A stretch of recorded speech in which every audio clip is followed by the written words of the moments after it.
Hello students, again good morning all of you. कैसे हैं आप लोग?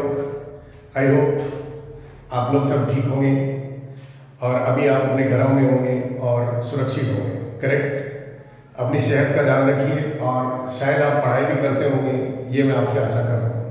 करेक्ट। चलिए, लास्ट क्लास में हमने देखा था ट्रिग्नोमेट्रिक इनइक्वालिटीज। तो देखिए, उसमें तो बहुत सारे क्वेश्चन, आप कितने भी क्वेश्चन ले सकते हैं, उससे कोई लिमिट नहीं है। अब आप बेसिक कंसेप्ट समझ गए होंगे कि what is the basic concept behind trigonometric inequality, जो हमारे को कितना इंपॉर्टेंस होगा फंक्शंस टॉपिक में। करेक्ट। सो अगर लेना चाहें तो एक आध और एग्जांपल ले सकते हैं हम लोग, और तो उसके बाद हम लोग फिर आगे हमारा फंक्शंस में करें। तो जैसे मान लीजिए मैं आपके समझ एक और क्वेश्चन लिखूं। आज मेरा बोर्ड कुछ ज़्यादा साफ है, आज मैंने इसको साफ किया है। बहुत दिन से ग्रे दिखाई नहीं दे रहा था, ओनली व्हाइट ही दिखाई दे रहा था। समझ रहे होंगे आप लोग। खैर, 2 sin x minus 1 divided by 2 sin x plus under root 3 is greater than or equal to 0. Correct? So this is the questions. और 2 sin x minus 1 divided by 2 sin x plus root 3 greater than or equal to 0. Correct. तो आपको बिल्कुल डरने की जरूरत नहीं है। यहां से आप, ये वैसा ही है जैसे हम लोग वेवी कर्व में करते थे, पकड़ के ऊपर वाले फैक्टर को 0, नीचे वाले फैक्टर को पकड़ के 0। डिनोमिनेटर में जो भी क्रिटिकल पॉइंट आएगा, जिसकी इस वजह से जो भी क्रिटिकल पॉइंट आएगा, उसको हम कभी भी क्लोज इंटरवल में नहीं लिखेंगे, क्योंकि अगर आपने उसको क्लोज कर लिया तो वो थिंग्स क्या हो जाएंगे आपके पास, अनडिफाइंड हो जाएंगे। करेक्ट। तो हमने क्या किया, बेसिकली क्रिटिकल पॉइंट मतलब जहां पर मैं, क्रिटिकल पॉइंट का मतलब जहां पर डेफिनेशन चेंज होती है। So for critical point C 2 sin x minus 1 बराबर 0, दैट मींस sin x बराबर कितना, हाफ। तो sin x बराबर हाफ, हमें 0 से 2 पाई के बीच में सॉल्यूशन देना है। उसके बाद हम लोग क्या कर देंगे, ऐड कर देंगे, उसके अंदर जनरलाइज कर देंगे सॉल्यूशंस को। So this is sin x बराबर हाफ। तो sin x बराबर हाफ का सॉल्यूशन हम बहुत आसानी से निकाल सकते हैं। sin x बराबर हाफ, अगर हम sin x का ग्राफ बनाएं, so this is the graph of sin x, और ये वाली जो लाइन है this is y बराबर हाफ। तो इसको कितनी जगह काटा, 2 जगह काटा। ये वाली वैल्यू sin की कितनी, π/6, तो ये वाली वैल्यू कितनी, 5π/6। तो यहां से आपको दो क्रिटिकल पॉइंट मिल गया है, x बराबर π/6 और दूसरा 5π/6। हमें 0 से 2 पाई के बीच में लेना है। उसके बाद तो आपको जनरलाइज करना है, क्योंकि ट्रिग्नोमेट्रिक फंक्शंस जो होते हैं वो पीरियोडिक फंक्शंस होते हैं। तो x बराबर π/6 और x बराबर 5π/6 ऊपर वाले की वजह से आया। सिमिलर फैशन में हम डिनोमिनेटर को 0 कर लें। सो this is 2 sin x plus √3 बराबर 0। तो यहां से हमारे पास sin x बराबर माइनस का √3/2। राइट गाइस, देखिए साइन नेगेटिव है, तो साइन नेगेटिव तो आप एक बार नेगेटिव को भूल जाओ। पहले देखो नेगेटिव कहां मिलता है, तो आपको पता है यह 0 होता है, यह कितना होता है, पाई। तो नेगेटिव किसमें है, फर्स्ट में पॉजिटिव, सेकंड में पॉजिटिव, थर्ड में नेगेटिव। एक तो वैल्यू यहां मिलेगी और एक वैल्यू यहां मिलेगी 0 से 2 पाई के बीच में, क्योंकि ये 0 है और फिर यहीं से घूम के ये 2 पाई हो जाएगा। सो नाउ गाइस, पाई अगर मैं माइनस को हटा दूं तो sin में √3/2 वैल्यू किसकी होती है साहब, 30 डिग्री। और 30 या 60, 30 का वैल्यू तो 1/2 होता है, 60 डिग्री का वैल्यू होता है। और अगर 60 डिग्री का वैल्यू होता है तो इसका मतलब हम लोग क्या करेंगे साहब, 60 का होता है तो ये वाला वैल्यू आ जाएगा पाई प्लस π/3। तो ये 4π/3 हो गया, और ये 2 पाई में से 2 पाई माइनस कितना, π/3। तो ये कितना, 3 दूनी 6 माइनस 1 5π/3। और ये कितना बाबा, 3 पाई और एक कितना, 4π/3। इज इट क्लियर और नॉट? तो हमारे पास ये क्रिटिकल पॉइंट्स आ गए।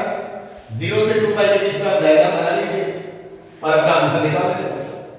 तो देखिए साहब, अगर आप 0 से 2 पाई के बीच में अगर आप ग्राफ बनाए, जैसे मैं इसी को 0 ले लूं, इनको प्लॉट कर लिया जाए, तो पहला वैल्यू कौन सा आएगा साहब, π/6। तो ये π/6 मैंने यहां लिखा दिया। फिर अगला वैल्यू कौन सा आएगा साहब, 5π/6। फिर अगला वैल्यू कौन सा आएगा साहब, 4π/3। और फिर अगला वैल्यू कौन सा आएगा साहब, बताइए, 5π/3। This is 4 5 pi by 3, correct. और ये वाला वैल्यू यहां लिख दिया हमने कितना 2 पाई। 0 से 2 पाई के बीच में हमें क्रिटिकल पॉइंट देखने हैं। अब कौन पॉजिटिव कौन नेगेटिव वो हमें देखना होता है। तो हम लोग क्या करेंगे साहब, एक तो हमारे पास 0 है टेस्टिंग वैल्यू और एक 2 पाई है। तो एक काम करते हैं, हम देखते हैं कि इसका साइन पॉजिटिव होगा कि नेगेटिव। तो अगर 0 के करस्पॉन्डिंग अगर आप देखें इसका साइन, तो साइन 0, देखिए मैं ध्यान से देखिए, मैं टेस्ट कर रहा हूं, इसमें x बराबर 0 रखा तो sin 0 0 हो गया और ये भी 0, तो माइनस का 1/√3, तो माइनस का 1/√3 साइन इसका नेगेटिव है कि पॉजिटिव है, तो नेगेटिव है। नेगेटिव इसका मतलब है कि टॉपिक ग्राफ कहां से स्टार्ट होगा, नीचे से स्टार्ट होगा, नीचे से स्टार्ट होगा, फिर आप ये ऊपर जाएगा, फिर नीचे आएगा, फिर ऊपर जाएगा और फिर नीचे आएगा, करेक्ट, सही बात है। फिर अगर आप 2 पाई में देखेंगे तो 2 पाई की तरह भी वही बिहेव करेगा, sin 2 पाई का वैल्यू 0, ये भी 0, वो नेगेटिव हो गया, मतलब 2 पाई से क्रॉसिंग नहीं करेगा, तो नहीं करेगा, इसका मतलब ये वाला रीजन कैसा है, नेगेटिव, ये पॉजिटिव, जो नीचे वो नेगेटिव है और जो ऊपर वो पॉजिटिव है। अब बताइए आपको क्या चाहिए, ग्रेटर देन इक्वल टू 0 चाहिए। तो ये बताइए आपके पास ये जो क्रिटिकल पॉइंट आया 4 पाई बाई 3 और कौन 5 पाई बाई 3, ये कहां से है, डिनोमिनेटर से है। अगर ये डिनोमिनेटर से है तो इनके लिए हम कौन सा इंटरवल का इस्तेमाल करेंगे साहब, कौन सा इंटरवल का इस्तेमाल करेंगे, बोलिए, ओपन इंटरवल, क्योंकि इन्हें क्लोज नहीं किया जा सकता। दैट मींस अब हम फाइनल आंसर लिखते हैं इसका, x belongs to pi by 6 से 5 पाई बाई 6, क्योंकि ये नेगेटिव है और ये पॉजिटिव है, ये नेगेटिव है, ये पॉजिटिव है और ये नेगेटिव है, करेक्ट। सो हमें कौन सा रीजन चाहिए, ग्रेटर देन चाहिए, दैट मींस हमें पॉजिटिव रीजन भी रिक्वायर्ड। तो हमारे पास ये पाई बाई 6 और 5 पाई बाई 6 कहां से आएगा, तो ये ऊपर से आएगा, ऊपर से आए तो हम लोग क्या करेंगे साहब, क्लोज लगा देंगे, and this is pi by 6 comma 5 pi by 6 close union. एक से ज्यादा आंसर लिखने के लिए हम किसका इस्तेमाल करते हैं, यूनियन ऑपरेटर का। और फिर 4 पाई बाई 3 से लेकर 4 पाई बाई 3 से लेकर 4 पाई बाई 3 से लेकर कितना 5 pi by 3, that's our answer of this questions. 0 से 2 पाई के बीच में अगर जनरल निकालना है तो हर एक के बीच में हम लोग कितना ऐड कर देंगे, 2n पाई ऐड कर देंगे। बात समझ रहे हैं नहीं समझ रहे, तो I am writing the particular solutions here, only particular solution लिख रहा हूं। x belongs to pi by 6 से लेकर 5 pi by 6 close interval union 4 pi by 3 से लेकर 5 pi by 3। So this type of questions फिर से आ सकता है हमारे पास, इस टाइप का क्वेश्चंस, इस टाइप की एक्टिविटी हमारे पास आगे भी मिल सकती है हमको। इज इट क्लियर और सो ठीक है, पाई बाई 6 से लेकर कितना 5 pi by 6 union 4 pi by 3 से 5 पाई बाई 3। अच्छा कुछ बच्चों में दिक्कत हो रही होगी कि सर ने यहां पर ओपन इंटरवल क्यों लिया, क्योंकि ये दोनों जो बंदे आए थे वो कहां से आए थे साहब, डिनोमिनेटर से आए थे, इसको 0 डालता। अगर आप इन्हें क्लोज कर देंगे ना तो ये इसको 0 कर देगा, और 0 कर देगा तो क्वेश्चंस को बर्बाद कर देगा, यस और नो। तो ये वही वाला डायलॉग याद करिए, ऐसा बेटा क्या काम का जो परिवार का नाम खराब करे, यस और नो, बात समझ में आ रही है। तो ये वो बेटे हैं, अगर आप इन्हें क्लोज कर लेंगे तो इस परिवार का नाम खराब हो जाएगा, दैट मींस समझ रहे होंगे आप। तो बर्बाद नहीं होने देना है, इसे आबाद ही रखना है, बात मेरी समझ में आ गई। तो आप इन्हें नोट डाउन कर लें, उदाहरण इस चीज करेक्ट। सो ये हमारा आंसर आ गया। थोड़ा और आगे बढ़ते हैं, एक आध क्वेश्चन और ले लेते हैं। वैसे तो बहुत हो गए क्वेश्चंस, अब हम आ जाए चैप्टर पे तो ज्यादा बेटर है। खैर एक आध क्वेश्चन और लिख लेते हैं, एक आध क्वेश्चन और सॉल्व करें। तो जैसे मान लीजिए एक क्वेश्चन सॉल्व दूंगा मैं, करेक्ट। सो आप इसे उतार लें, अगर आपने इसे उतार लिया तो this is the answer of this question. अच्छा अगर यहाँ पे लेस देन इक्वल टू 0 होगा तो क्या हो जाता है, नेगेटिव वाला रीजन आ जाता है। बात समझ में आ रही है कि नहीं आ रही, नेगेटिव वाला रीजन आ जाता है, नेगेटिव वाला रीजन आ जाता है 0 से पाई बाई 6, 5 पाई बाई 6 से लेके 4 पाई बाई 3 और 5 पाई बाई 3 से लेके 2 पाई, करेक्ट, फाइन। कौन क्लोज होता है कौन ओपन होता है वो तो बात आप समझ ही जाते हैं। सो this is the question number 1 आज की क्लास। ये हमारा आज की क्लास का क्वेश्चन नंबर कौन सा आ गया, फर्स्ट आ गया, क्वेश्चन नंबर फर्स्ट आ गया, सही। सो एक और क्वेश्चन देते हैं, एक और करते हैं हम लोग।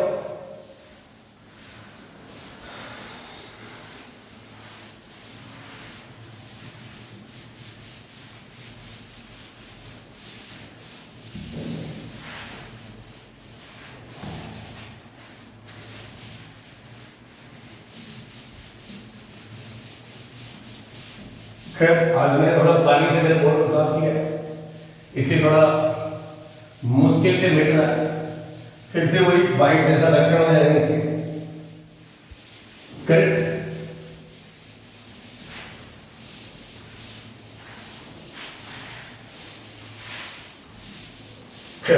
चलिए, so we take one more questions. एक और क्वेश्चन आप लोग लेते हैं। x minus one mod x plus one और cos x greater than 0। This is the symbol for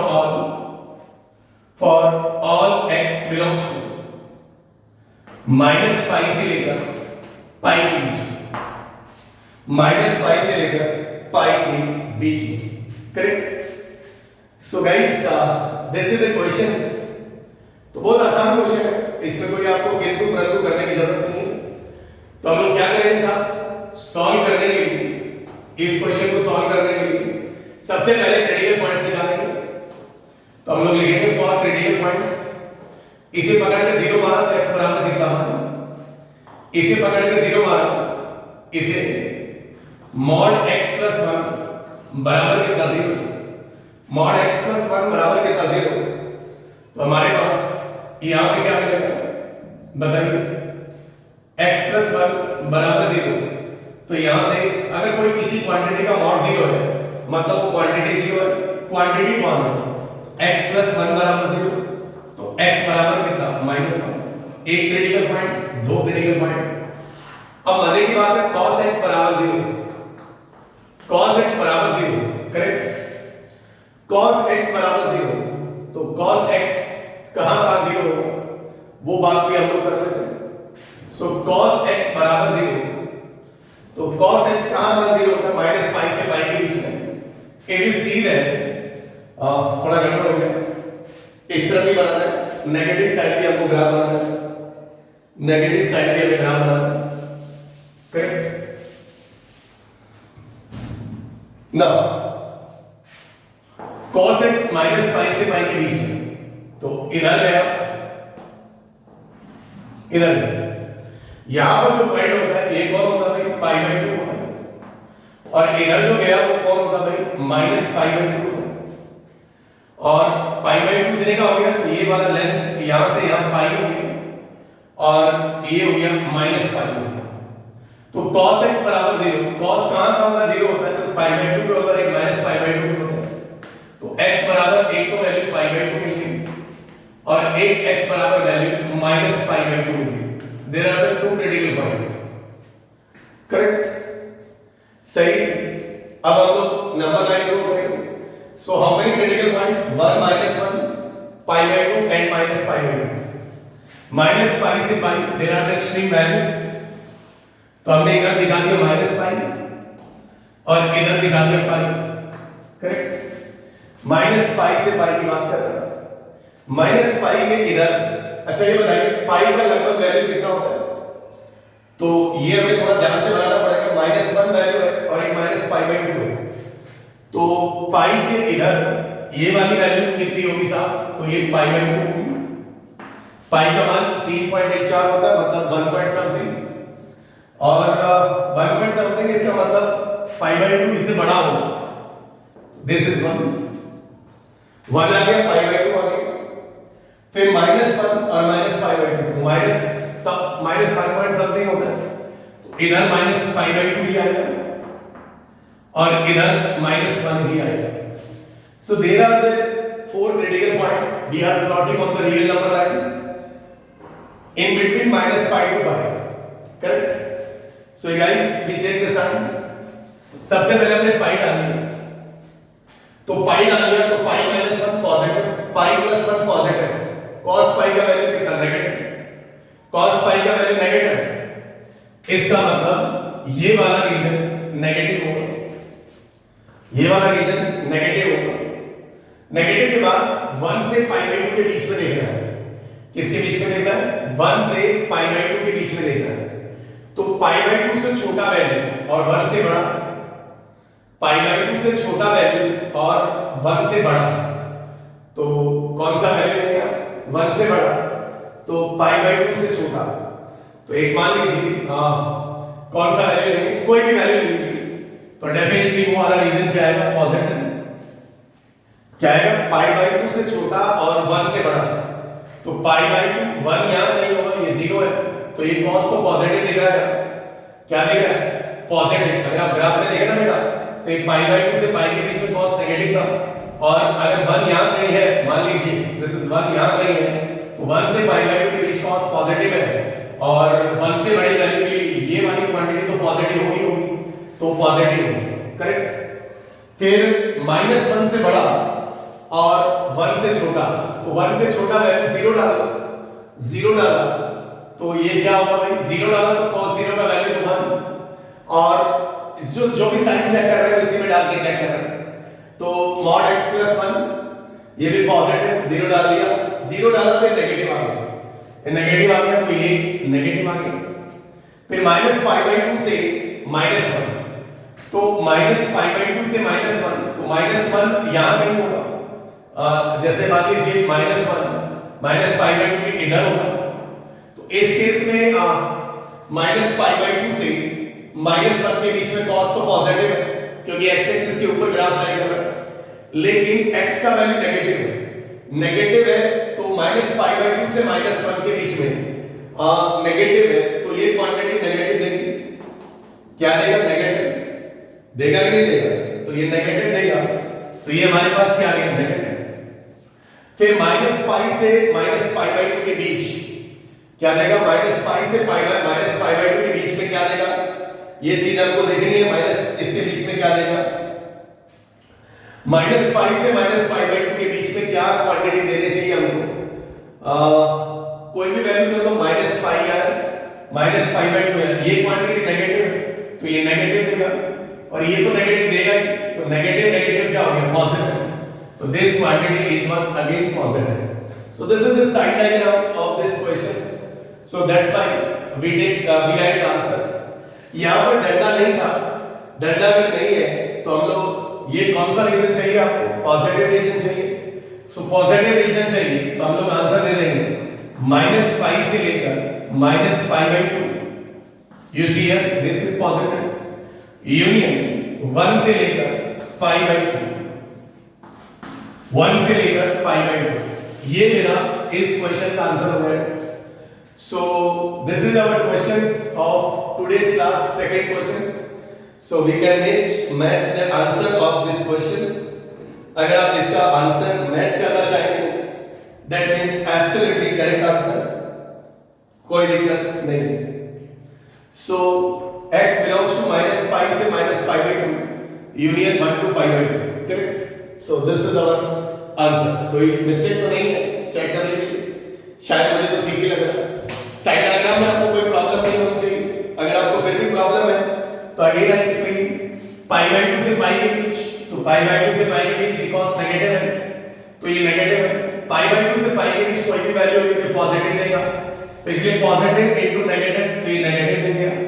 1 से π/2, ये 1 से π/2 के बीच cos पॉजिटिव, तो पॉजिटिव, तो ये पॉजिटिव cos पॉजिटिव, ये तो पॉजिटिव देगा, 1 से बड़ा π/2 से छोटा, तो अगर यहां कोई भी वैल्यू 1 से बड़ी रखोगे तो पॉजिटिव ही होगा, इसीलिए पॉजिटिव आ गया। -1 से 1 के बीच में वी कैन चेक, इन दोनों के बीच में 0 आएगा, तो cos 0 पॉजिटिव दे गया, 0 यहां डाला तो 0 -1 नेगेटिव दे गया, ये तो पॉजिटिव देगा क्योंकि 0 + 1 है। इसका मतलब हमारे पास क्या बन जाएगा, ये क्वांटिटी क्या दे देगी, नेगेटिव। फिर -π/2 से -1, तो -1 से -π/2 cos पॉजिटिव दे गया, cos क्या दे गया, पॉजिटिव, और ये क्वांटिटी क्या दे देगी, नेगेटिव, ठीक है, तो ये नेगेटिव आ गया। फिर -π से -π/2, -π से -π/2, फिर से cos का ग्राफ नीचे आ गया, तो नेगेटिव दे देगा, और ये फिर नेगेटिव नेगेटिव नेगेटिव क्या दे दिया, पॉजिटिव, तो इसीलिए ये मेरा क्या बन गया, sign diagram of this questions. I hope this is clear, fine.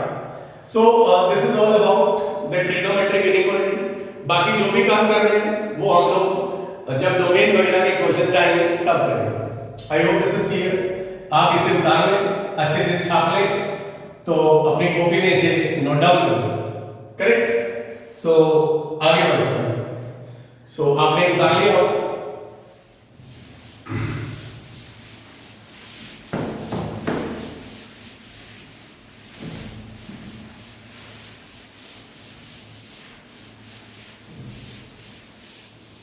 Okay so now अब हम आगे बढ़ते हैं और हमारे टॉपिक पे आते हैं। आज हम पहले बात करेंगे फंक्शंस की बात कर रहे हैं हम लोग, और फंक्शन से भी हम पहले बात कर रहे हैं। डेफिनेशंस पे मैं कुछ नहीं जाना चाहता, मैं सबसे पहले आपको बात करूंगा ग्राफ्स की, क्योंकि ग्राफ इस केस के अंदर बहुत इंपॉर्टेंट है। तो ग्राफ अगर हम लोग सीख जाएंगे तो ये मानिए कि हमारा फंक्शन जो है वो 50 से 60% हमारा टॉपिक कंप्लीट हो जाएगा।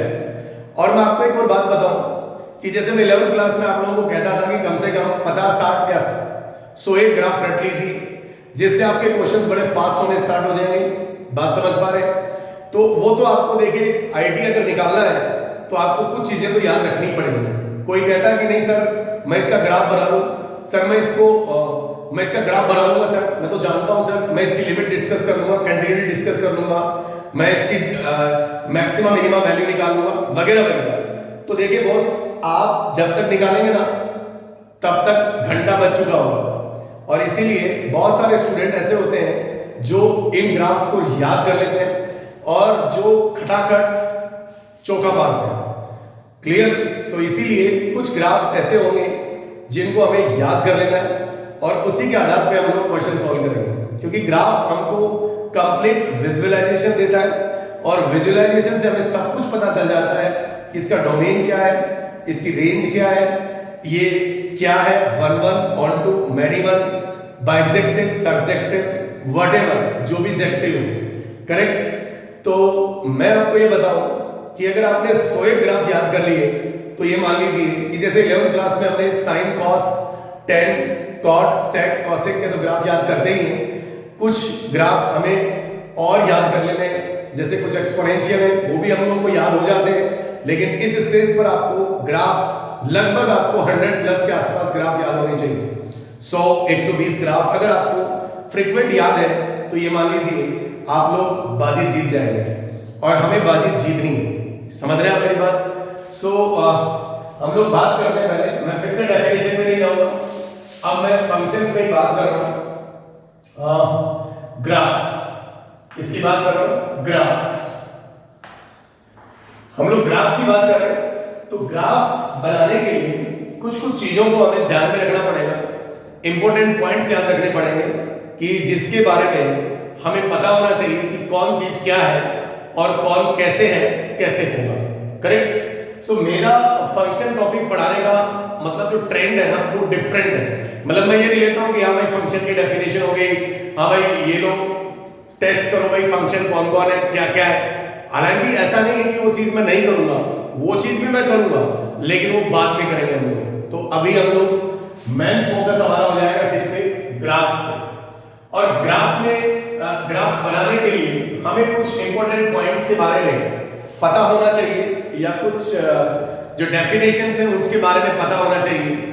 So important definitions about graphs. Correct? जो हम लोग बात करेंगे, जो हमें इसकी जरूरत पड़ेगी, जो ग्राफ हम लोग याद करेंगे। करेक्ट? सो जैसे मान लीजिए कि मैं आपके समक्ष कहूं कि एक छोटा सा एग्जांपल लेता हूं, मैं गोली मारने डेफिनेशन को भी लेंगे। तो आपको किसी ने कहा कि भाई ड्रॉ द ग्राफ ऑफ, मैं बेसिक से शुरू कर रहा हूं, draw the graph of y बराबर 2x। ये हमें ग्राफ बनाना है। तो अगर हमको इसको ग्राफ बनाना है तो ये बहुत आसान है सर ये तो जानते हैं स्ट्रेट लाइन। हाँ भाई तू जानता है क्योंकि आपने स्ट्रेट लाइन पढ़ा है 11th क्लास में, इसीलिए आपको पता है कि स्ट्रेट लाइन है, ओरिजिन से पास करने वाले। तो देखिए बेसिक्स ग्राफ जो हम लोग करते हैं ना 9th 10th स्टैंडर्ड में, वही काम करेंगे जब तक हमें मैक्सिमम टाइम हम वही काम करते हैं जब हमारा कोई भी दिमाग नहीं चलता है। और this is the best way. ये हमारे पास है, इधर हम x लेते हैं, इधर हम लोग क्या लेते हैं? y लेते हैं। x और y लेते हैं, लीनियर फंक्शन है। x इधर हम लोग इनपुट डालते हैं, this is our input side and this is our what? Output side. तो हम दो चार डाटा इनपुट का ले लेते हैं। तो x बराबर 0 रखा तो y का वैल्यू 0 आ गया, 1 डाला तो y का वैल्यू 2 आ गया, 2 डाला तो y का वैल्यू 4 आ गया, माइनस में वैल्यू लेते हैं तो -1 डाला तो वैल्यू -2 आ गई, -2 डाला तो -4 आ गया। मतलब ये मेरे इनपुट्स के डाटा है और ये मेरे आउटपुट्स के डाटा है। मैं कोई मैक्सिमम मिनिमम मैं कोई कैलकुलस की बात नहीं कर रहा हूं, मतलब सिंपली मुझे किसी ने बोला कि भाई इसका ग्राफ बना दो, y बराबर किसका 2x का, तो मैंने क्या किया x की वैल्यू सेलेक्ट करी और इसके करस्पॉन्डिंग कौन सी वैल्यू निकाल डाली, y की वैल्यू निकाल डाली। सो गाइस हम लोग सीधा सीधा काम क्या करते हैं, ये हमने xy प्लेन बनाया, यहां पर पहला पॉइंट ये मेरे पास जब x बराबर 0 डाला, ये 0 है, ये 1 है, ये 2 है, सही है। 1 2 इधर लिया मैंने और इधर मैंने लिया -1 और इधर -2 और बहुत सारी वैल्यू ले सकते हैं आप। ये मेरा x एक्सिस है और ये मेरा y एक्सिस। मैं आपको बेसिक्स आइडिया दे रहा हूं कि भाई हम ऐसे भी ग्राफ ऐसे बनाते हैं, हम लोग 9th स्टैंडर्ड में हम ऐसे ही ग्राफ बनाते हैं और ऐसे ही बनाना है अभी तक जब तक कोई जानकारी ना दी जाए, करेक्ट। और this is the best way, मतलब जो जानते हैं वही हमारे लिए बेस्ट है। सबसे इंपॉर्टेंट पॉइंट ये खैर x बराबर हमने 0 डाला तो y के करस्पॉन्डिंग वैल्यू 0 थी, तो ये 0 दी गई। पहला पॉइंट आता है मेरे पास, x बराबर 1 डाला तो y का वैल्यू 2 आ गया, y बराबर 2 आ गया। x बराबर 1 तो ये y पर वैल्यू लिखेंगे हम, तो ये y का वैल्यू 2 आ गया, तो ये वाला बिंदु मिल गया हमको 1 पे 2 मिल गया। फिर x बराबर 2 डाला, 2 तो 2 दूनी 4 हो गया, तो ये यहां कहीं चला जाएगा पॉइंट, यहां कहीं पॉइंट चला गया, that means this is the point 4 आ गया।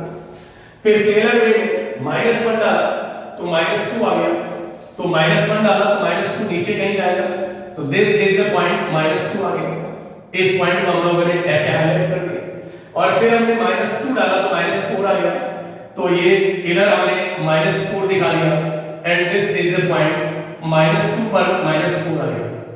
बस कुछ नहीं, जो हमने आज तक सीखा है, जितने भी पॉइंट्स हैं सारे डॉटेड पॉइंट हैं और लीनियर फंक्शन है, तो एक स्ट्रेट लाइन से जुड़ेगा, एक सीधी रेखा से जुड़ेगा, सब पॉइंट्स को आप लोग ऐसे जोड़ दीजिए। तो दिस इज द ग्राफ, तीर का निशान दिखा दिया क्योंकि ग्राफ आगे तक जा सकता है, इसीलिए इसका कोई एंड पॉइंट नहीं डिफाइन है, क्योंकि अगर हमें कहता कि इतने में ही बनाना है तो हम उतने में ही बनाते हैं, लेकिन अगर आपको ऐसे दे दिया तो हम लोग इसको आगे एरो शो कर देंगे। सो this is the graph of y बराबर 2x। तो भाई जरा देखिए y बराबर 2x को देखा तो ये जो लाइन है ये एक स्ट्रेट लाइन है, y बराबर 2x, एक x एक्सिस को काटी तो x एक्सिस पर कौन 0 हुआ y, तो इसका मतलब x बराबर 0, x बराबर 0 है, x बराबर 0 वैल्यू है और 0 पर y भी 0, 1 पे 2, 2 पे 4, -1 पे -2, -2 पे -4। मतलब this is the basic idea, इसमें आपको कोई किंतु ना परंतु करना है, बस हमने एक डब्बा बनाया, टेबल बनाई और टेबल के आधार पे हम लोग इनपुट के डाटा सेलेक्ट करते गए और उसके करस्पॉन्डिंग आउटपुट बनाते गए और फिर उन सब डॉट्स पॉइंट को मिला दिया। ये बात ध्यान रखिए, डॉट पॉइंट को स्ट्रेट लाइन से तभी जोड़ेंगे जब हमारा फंक्शन लीनियर होगा। कैसा फंक्शन होगा? लीनियर फंक्शन होगा।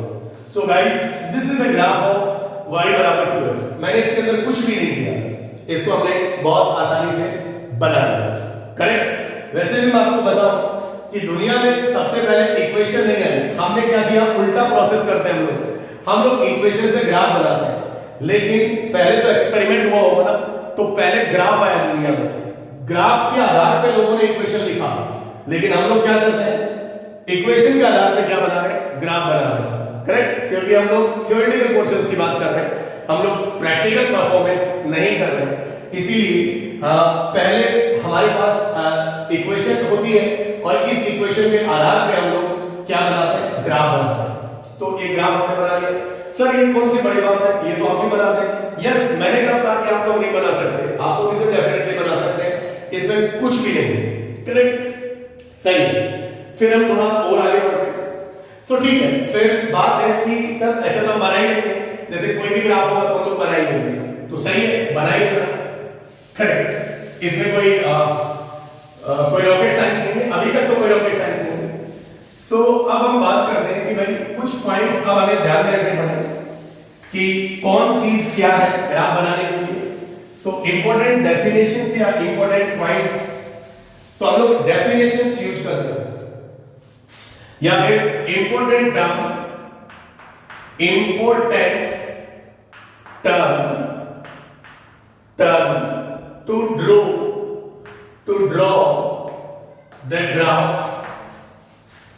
to draw the graph important point, important term to draw the graph. Correct guys? अब इसमें सबसे इंपॉर्टेंट और सबसे प्रायोरिटी पहला पॉइंट आता है, दैट्स कॉल्ड डोमेन। क्या है? डोमेन। डोमेन क्या है? आपने कुछ बच्चों ने फंक्शन पढ़ रखा हुआ है इधर उधर से, कभी 11th क्लास में भी टीचर ने पढ़ाया, डेफिनेटली डोमेन के बारे में तो जानकारी दी होगी बेसिक मैथमेटिक्स में, बाकी तो नहीं यूज किया होगा कहीं, लेकिन जब 11th क्लास में बेसिक मैथ्स पढ़ाते हैं तो डोमेन का आइडिया जरूर देते हैं। सो पहला डेफिनेशन है डोमेन। डोमेन को हिंदी में कहा जाता है प्रांत। क्या कहा जाता है? प्रांत। प्रांत का मतलब होता है, डोमेन क्या है? सबसे बड़ा ये सबसे मतलब इंपॉर्टेंट चीज है डोमेन। बिना डोमेन के कैलकुलस में या मैथ्स में पत्ता भी नहीं हिलता है। डोमेन जरूरी है। डोमेन जो वर्ड है कि किसी भी फंक्शन का डोमेन हम लोग निकालते हैं, वो जरूरी है कि वो डिफाइन हो। तो पहली बात कर लेते हैं हम डोमेन की।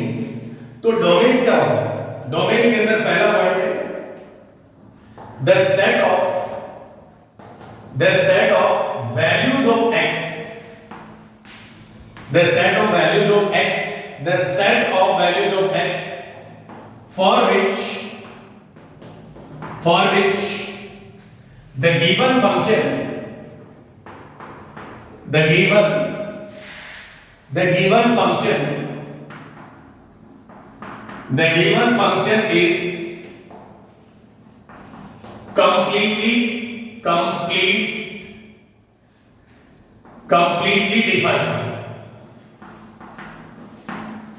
completely defined.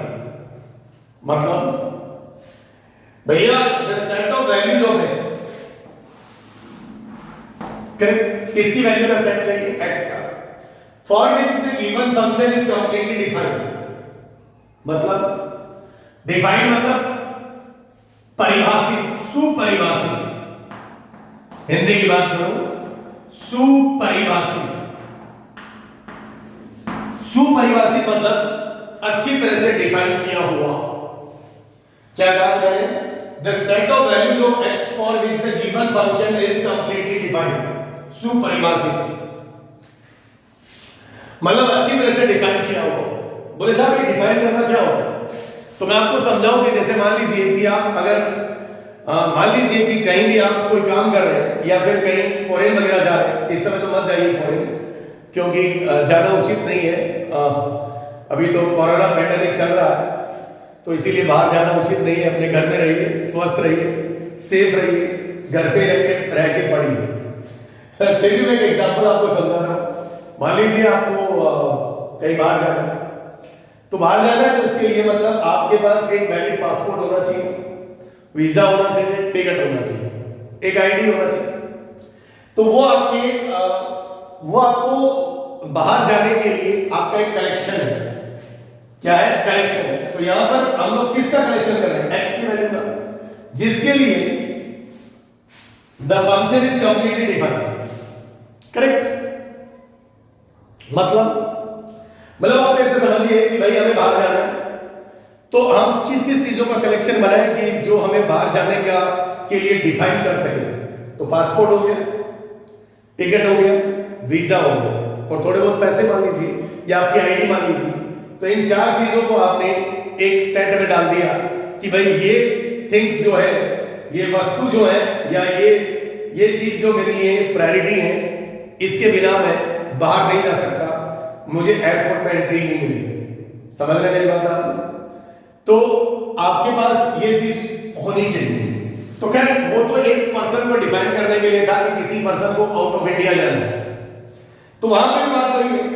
यहां पर पर्सन कौन है? तो फंक्शन है।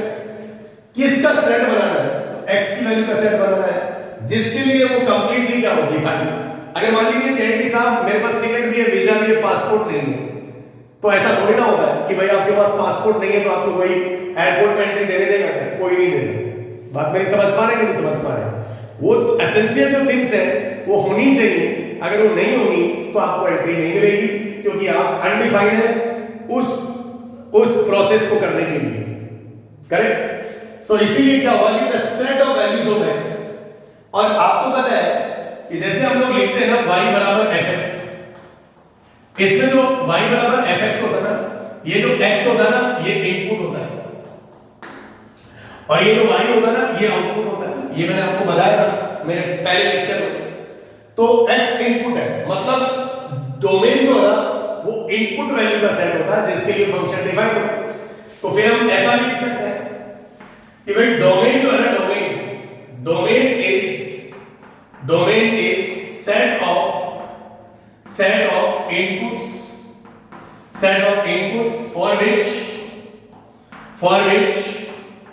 for which function is defined, भाई किसी भी फंक्शन में अगर डोमेन वो है, ये या तो आप डेफिनेशन ये बोले और x की वैल्यू को आपने इनपुट बोला, तो आप ये लिख सकते हैं कि भाई domain is set of inputs for which the function is what defined. Correct. So input का सेट होता है, किसका सेट होता है? इनपुट। अच्छा, इनपुट जो होता है वो x एक्सिस के अलोंग लेते हैं हम लोग, और आउटपुट जो लेते हैं वो किसके अक्रॉस लेते हैं? y एक्सिस के अलोंग लेते हैं। तो इनपुट जो लेते हैं it is along x axis, और आउटपुट जो लेते हैं वो क्या लेते हैं? Along y axis. सही बात। जो इनपुट लेते हैं हम लोग वो क्या लेते हैं भाई? अलोंग x एक्सिस लेते हैं, और जो आउटपुट लेते हैं मतलब वो y एक्सिस पे लेते हैं, अलोंग y एक्सिस लेते हैं। तो भाई डोमेन क्या है? तो डोमेन का सीधा सीधा मतलब ये होगी भाई द सेट मतलब आप जानते हैं सेट मतलब collection of well defined object. So the set of values of x, तो आपको x की वैल्यू का सेट बनाना है for which the given function is completely defined. सही बात। और domain is set of input for which the function is defined, मतलब domain को हम एज ए इनपुट भी बोल सकते हैं कि भाई आप काम तो बाद में करोगे ना यार, सबसे पहली जो बात है आपके पास आप इनपुट लोगे, और अगर वो इनपुट डिफाइन ही नहीं है तो आप काम किस काम का करोगे? तो सीधा सा मतलब है कि इनपुट की वो वैल्यू का सेट जिसके लिए मेरा फंक्शन कंप्लीटली डिफाइन हो। तो ठीक है, बात समझिए। मैं इसको एक बार रफ कर रहा हूं। तो ये मेरा पहला पॉइंट हो गया डोमेन के अंदर, इसे भी आप चाहे तो दूसरा बना लें या फिर मैंने तो और करके लिख दिया। सो जो डोमेन होता है ना वो डोमेन एक्स एक्सिस पर डिफाइन होता है। अगर हम ग्राफ के पॉइंट ऑफ व्यू से बात करें,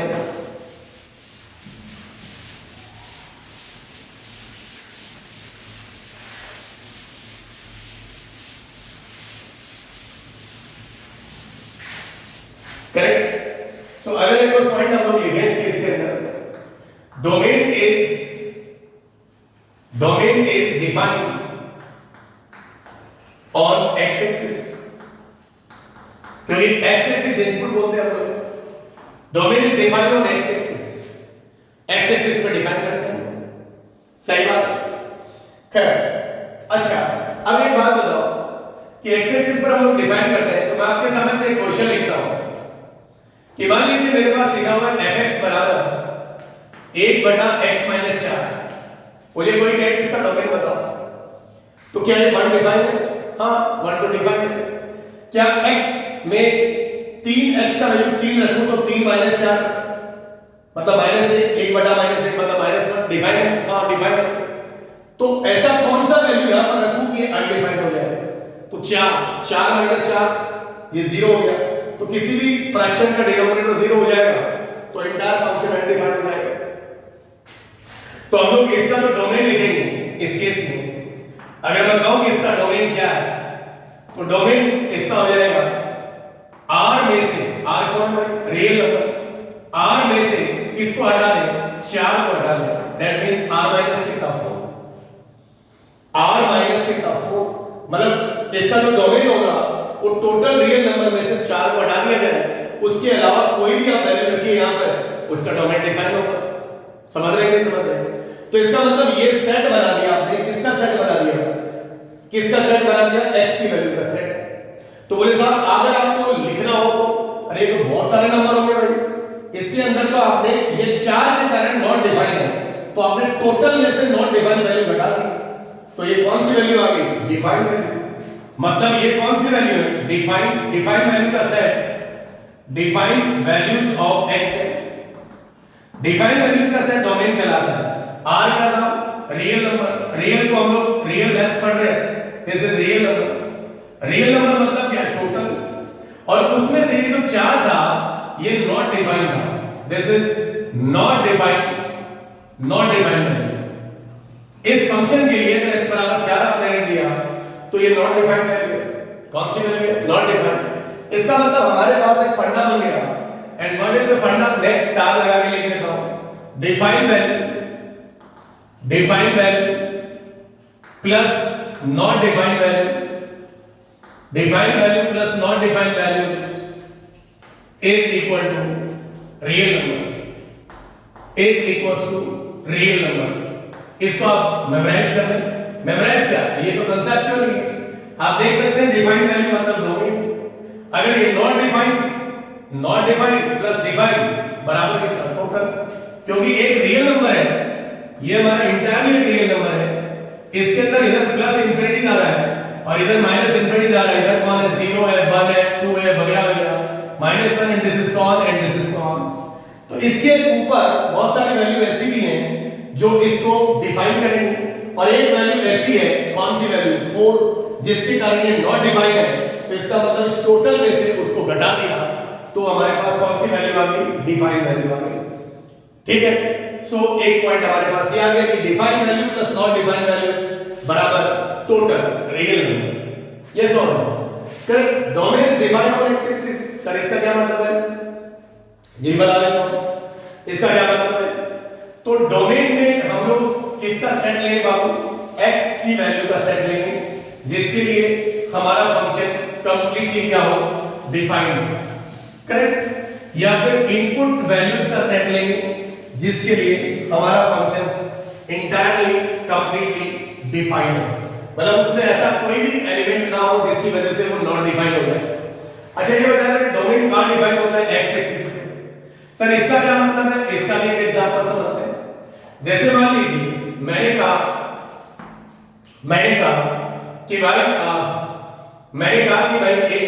एक ग्राफ बनाया है।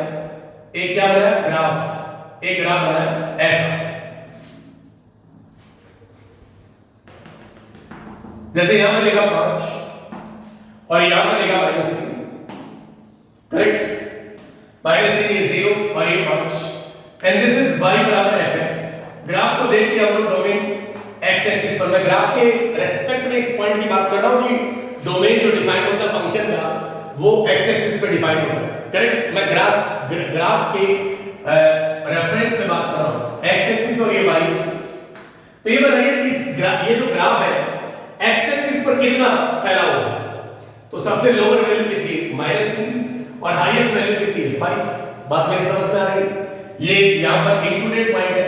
तो अगर आपसे कोई कहे कि भाई इस फंक्शन का डोमेन कितना है, so domain is equal to lower value, जैसे हम लोग इंटरवल लिखते हैं तो लोअर वैल्यू क्या शामिल है? हां शामिल है, कोई भी यहां पे बोला नहीं है। तो -3 इज लोअर एंड हाईएस्ट कितना? 5। मतलब ये जो ग्राफ है ये -3 से लेकर 5 के बीच में फ्लोट कर रहा है। मतलब जब भी हम डोमेन की बात करेंगे ना तो हम लोग ऐसे बात करेंगे, हॉरिजॉन्टली बात करेंगे, क्योंकि डोमेन जो डिफाइन होता है ना वो किसी भी फंक्शन का जो ग्राफ है वो x एक्सिस पर कितना फैला हुआ है, x एक्सिस पर उसका ग्राफ कितना फैला हुआ है वो उसके डोमेन के बारे में जानकारी देगा। इस बात का ध्यान समझ लीजिए। उसका जो ग्राफ है फंक्शन का वो x एक्सिस पर कितना विचरण कर रहा है, ऐसे बात करेंगे। ऐसे इज इट क्लियर हो? हम लोग ऐसे बात नहीं करेंगे, हम लोग ऐसे बात करेंगे, हॉरिजॉन्टली बात करेंगे। करेक्ट। सो अगर हमको कोई ग्राफ दिखा दे और कहे कि भाई इसका डोमेन क्या है तो हम बहुत आसानी से बता सकते हैं। इज इट क्लियर हो? सो इसका डोमेन बता दिया हमने, -3 से लेकर कितना? 5। तो ये मतलब है कि डोमेन जो डिफाइन है, मैं ग्राफ के रेस्पेक्ट में या रेफरेंस में बात कर रहा हूं। तो डोमेन जो डिफाइन होता है ना वो कहां डिफाइन होता है? x एक्सिस पर। मतलब उसका ग्राफ x एक्सिस पर कितना फैला हुआ है वो इसका डोमेन होता है। क्या होता है? उसका डोमेन होता है। सही बात है? हाँ बोले साहब सही बात है। तो तो सही बात है। जैसे मान लीजिए हमारे पास एक और मैं आपके समक्ष एग्जांपल लिखूं, जैसे ऐसे लिखा मैंने, एक और ग्राफ मैंने दिया, एक और ग्राफ दिया, और ग्राफ कुछ ऐसा था, जैसे मान लीजिए कि ऐसे गया, ऐसे था, गोला लग गया, फिर ऊपर गया, यहां गया, फिर यहां यहां यहां, करेक्ट, ऐसा कुछ। खैर इससे कोई फर्क नहीं पड़ता। फिर ये मान लीजिए यहां पर लिख दिया मैंने -2, ये 0 है, ये 1 लिख दिया, और ये भी मैंने गोला लगा दिया, और यहां 2 लिख दिया, और ये 3 लिख दिया, करेक्ट। सो मुझे कोई कहे कि भाई this is the graph of y बराबर कितना fx, और बताइए साहब इसका डोमेन कितना, ठीक। तो भाई कहेंगे कि भाई x एक्सिस पर हमारा ग्राफ कितना फैला हुआ है, वो देख लेते हैं हम लोग। तो सबसे लोअर में देखेंगे, सबसे पहले लेफ्ट टू राइट चलते हैं, ग्राफ का एक्सट्रीमली लोअर पॉइंट देखेंगे, तो x एक्सिस पर -2 दिखाई देगा। क्या -2 इसमें शामिल है? तो बोले हाँ साहब शामिल है। x बिलोंग्स टू, x मतलब डोमेन, x की वैल्यू का सेट। तो -2 से लेकर कितना, -2 से लेकर कितना लिखते हैं 3, -2 से लेकर कितना 3, यस और नो, क्या बात सही है? तो नहीं सर, ये बात तो गड़बड़ है। क्यों गड़बड़ है? क्योंकि 1 पर तो ग्राफ है नहीं ना, 1 पे तो ग्राफ टूट गया, और 2 पे भी ग्राफ टूट गया, ये वाला पॉइंट ग्राफ में शामिल नहीं है। अगर शामिल नहीं है तो what is this is the wrong answer. -2 से 3 के बीच में ये तो एंटायरली पूरा ग्राफ नहीं है। अगर नहीं हमारे पास है, ये पॉइंट हमारे पास नहीं है, 1 पर हमारे पास ये हमने गोला लगा दिया, तो हम लोग इसका फाइनल आंसर क्या लिखेंगे? -2 से लेकर कितना 1, -2 से 1 पर क्या लगेगा? ओपन। -2 से लेकर कितना 1, ओपन यूनियन। फिर 2 पर क्या लगेगा? ओपन, और 3 पर क्या लगेगा? क्लोज। तो हम लोग इसका डोमेन दे देंगे -2 से 1 यूनियन 2 से लेकर कितना 3। ये मतलब आप ग्राफ को देख के समझ सकते हैं कि उसका डोमेन कितना है, करेक्ट। तो डोमेन कहां डिफाइन होता है साहब? x एक्सिस पर डिफाइन होता है, x एक्सिस पर डोमेन डिफाइन होता है, करेक्ट। जैसे मान लीजिए हम लोगों ने 11th क्लास में ये फंक्शन तो पढ़ा ही था, fx बराबर mod x। मैंने आपको सिखाया था, या फिर जहां भी आपका बैकग्राउंड हो, तो मॉड का ग्राफ कैसे बनता है? V for victory, correct. और विक्ट्री जो होती है उसी से ही हमको चाहिए कि विक्ट्री। तो ये मॉड x का ग्राफ कहा था मैंने, इसको पकड़ के 0 कर लेना, इसे क्या कर लेंगे? पकड़ के 0। तो x बराबर 0 यहां पर है, और यहीं पर क्या बना दो? v से बना दो। ये y एक्सिस है और ये कौन है? x एक्सिस है। तो फिर बोले साहब इसका डोमेन कितना? तो जरा देखिए, अगर आपको लगता है कि सर हम नहीं बता पाएंगे, तो आप बता पाएंगे, डेफिनेट बता पाएंगे। ये प्लस इंफिनिटी माइनस इंफिनिटी, क्या ये ग्राफ ऊपर जा रहा है? यस। आगे तक कहां तक जा रहा है? तो माइनस इंफिनिटी तक जा रहा है। क्या इधर कहां तक जा रहा है? प्लस इंफिनिटी तक जा रहा है। इसका मतलब इसका domain of f is equal to कितना? r, या फिर माइनस इंफिनिटी से प्लस इंफिनिटी, मतलब ऑल रियल नंबर, मतलब all real values of x। So domain का मतलब सीधा सीधा ये है कि जिसके लिए फंक्शन डिफाइन हो, हम लोग ग्राफ बनाने के लिए काम कर रहे हैं, करेक्ट, सही। सो मिडाल दूसरी टर्मिनोलॉजी जो है, या दूसरा जो टर्म है जिसको हम लोग ग्राफ बनाने के लिए काम में लेंगे, वो है हमारा range. Second point is range. Range का मतलब हिंदी में होता है परिसर, करेक्ट। रेंज होता है वो परिसर होता है। तो रेंज होता क्या है? तो रेंज जो होता है वो जो आप इनपुट डालेंगे उसके करस्पॉन्डिंग जो आउटपुट आता है, मतलब आउटपुट मतलब y की वैल्यू, तो वो हमारा रेंज होता है। सो रेंज जो होता है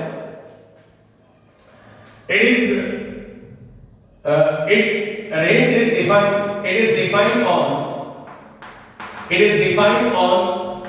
y axis, it is defined on y axis, मतलब ये y axis पर डिफाइन होता है, करेक्ट करेक्ट। तो जैसे मान लीजिए मतलब these are the set of values of this is the set of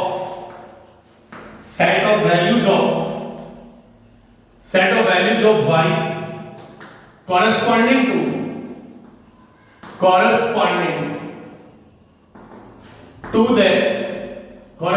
to the values of x। मतलब जितना आप इनपुट डालेंगे उसके अक्रॉस जो आउटपुट आएगा वो हमारा रेंज होता है। क्या होता है? रेंज मतलब रेंज जैसे होता है, जैसे मान लीजिए हम लोग एग्जांपल के तौर पे समझे तो रेंज हम लोग कहां पर डिफाइन करेंगे ग्राफ की, तो वो y एक्सिस पे करेंगे, और डोमेन कहां डिफाइन होगा? वो x एक्सिस पर डिफाइन होगा।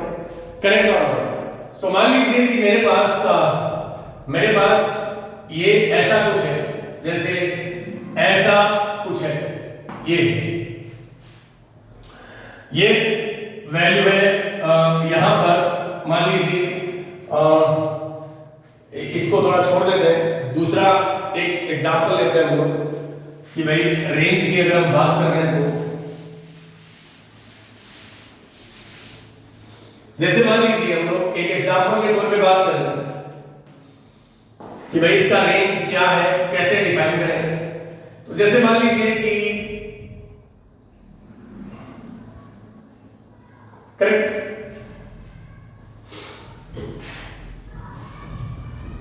ये भी थोड़ा गड़बड़ हो रहा है, दूसरा कोई ग्राफ बना लेते हैं, सही है। तो रेंज की बात करें मान लीजिए